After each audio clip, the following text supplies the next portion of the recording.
Bugun Barkamol Avlodov bolalar maktabidagi ustozlarimizning ustozlarini eslaymiz.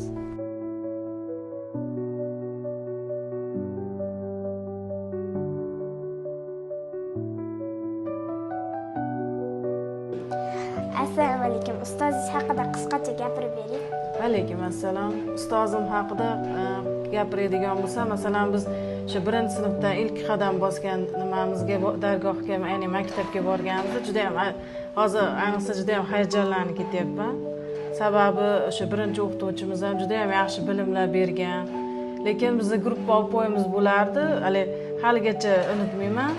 Ya'ni misol uchun qisqa muddatda ishlab chiqib ketishgan Shamzaxon o'quvchimiz bor edi.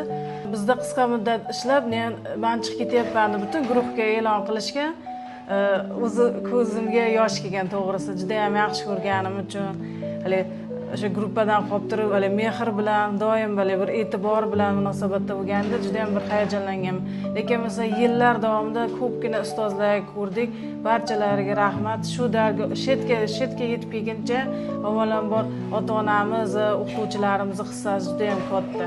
Ularga hamma har bir qadamda, masalan, hozirgi kunda ham masalan, shu ishxonada ham bizga ustozlik qiladigan, har bir qadamda bizga yaxshi maslahat, to'g'ri yo'lda ko'rsatib turgan ustozlarimizga rahmat. Sog' bo'lsin. Ustoz, sizga ham kattakon rahmat. Sog'. Assalomu alaykum. Alaykum assalom. Birinchi ustozingiz esizdami? Birinchi ustozim. Ustozingiz haqida gapirib bering. Birinchi ustozimiz 35-maktabda 1-sinfga 1994-yili borganman.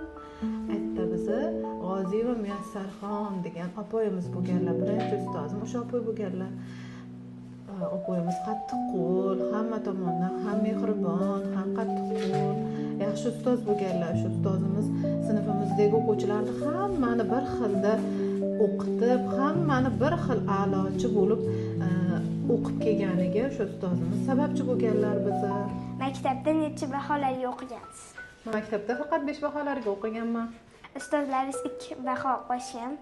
Yo'q, 2 baho qo'yishmagan. Chunki 2 baho olishga o'zimiz harakat qilmaganmiz. Yaxshi faqat a'lo baholar olishga harakat qilganmiz. Yaxshi o'qishga harakat qilganmiz. Hattoki jismoniy tarbiya, musiqa fanlarida ham faqat vazifalarni bajarib, ustozlarimiz aytganini bajarib, a'lo baholar olishga harakat qilganmiz. Bizning videorolikimiz orqali ustozingizga tabrigingizni aytishingiz mumkin. Sizni ushbu videorolikimiz orqali men birinchi o'qituvchim G'oziyeva Muyassarxon ustozimizga o'zimni kattakon minnatdorchiligimni bildiraman. Ustozlarimizdan o'rgangan saboqlarimiz bizga hayot yo'llarimizda natijalarga erishishimizda ustozlarimizning ko'maklari yordam beryapti. Ustozlarimizga o'zimni minnatdorchiligimni bildiraman. Shu qatorda yuqori sinflarda o'qitgan ustozlarimizga ham o'zimni minnatdorchiligimni bildiraman. Ustozlar, sizlar borlaringga shukr, hammalaringni bayram bilan tabriklayman. Umrlaring uzoq bo'lsin, sog' salomat bo'linglar. Hamisha mana shunaqangi o'quvchilarni tarbiyalashda charchamanglar, umrlaring uzoq bo'lsin. Rahmat, bayramingiz muborak bo'lsin. Sizga ham rahmat. Assalomu alaykum ustoz. Va alaykum assalom. Matematika to'garagidan dars berasiz-a? Ha. Matematika faniga qiziqishingizga sabab nima bo'lgan?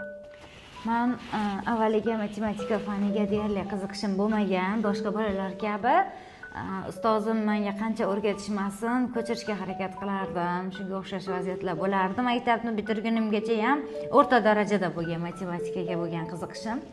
Lekin sekin asta mana qo'shimcha dars beradigan ustozim bo'lganlar, Akramov Astonaqul domlamiz. Mana shu ustozimga borganimdan keyin ustoz menga o'rgatganlar matematikani. Juda ham bir ko'nglimga qarab, hazil-huzul bilan, qattiqqo'llik bilan kerak bo'lgan vaqtda juda ham bir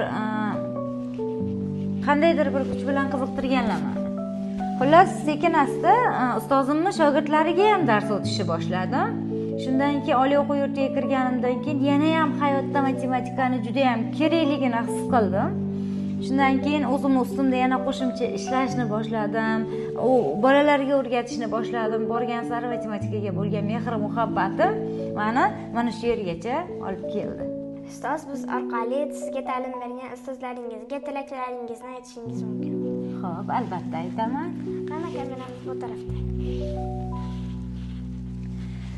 Men avvalo hammani birinchi ustozi bo'ladi, boshlang'ich ta'limda boshlang'ich sinf ustozlari bo'ladi. Hech kimni esidan chiqmasa kerak deb o'ylayman. Meni ham ustozim bo'lganlar Ro'zmat va Muhabbatxon ustoz juda to'g'ri ozgina qattiq qo'l bo'lganlar, lekin meni savod chiqarishim, shu yo'nalishlarni tanlashim, ustozlik kasbini tanlashimda juda ham katta turtki bo'lganlar. Eng avvalo meni eng birinchi ustozim bu onajonim bo'ladilar. Menga juda ham katta motivatsiya berganlar. O'qishim, shu darajaga kelishim uchun meni juda ham ustozlarim ko'p. Matematikadan menga dars bergan Astana domlamizga rahmat aytaman. Institutda, oliy o'quv yurtlarida juda ham ko'p ustozlar menga o'zlarini bilimlarini, mehnatlarini ayamasdan yordam berganlar. Bundan tashqari mana shu dargohga ishga kirib kelganimdan beri ham insonni ustozlari tugamaydi hech qachon. Har bir joyda o'zidan yuqori darajada nimadir o'rgatadigan ustozlar bo'ladi albatta. Mana shu yerga kelganimda ham birinchi bo'lib meni kutib olgan Nosirov Alisherjon domlamiz borlar. Menga ishlarni erinmasdan tushuntirganlar. Usmonova Nigoraxon ustozimiz, o'zimni ustozimdek ko'raman. Menga juda ham o'rgatganlar ko'p narsani, ish yo'nalishlarini qanday qilib bajarishni. Undan keyin meni hozirda metodistim Parpiva Nabiraxon opamdan juda ham minnatdorman. Mana shu ustozlarimga sanasam adog'i yo'q. Mana menda ularning qatorida o'z shogirdlarimga xuddi ustozlarim kabi beminnat, sidqidildan ta'lim berishni niyat qilganman.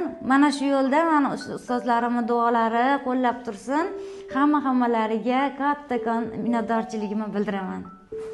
Assalomu alaykum ustoz. Va alaykum assalom. Siz ingliz tili tug'arigidan dars berasiz? Albatta. Men ham ingliz tili fanini juda yaxshi ko'raman.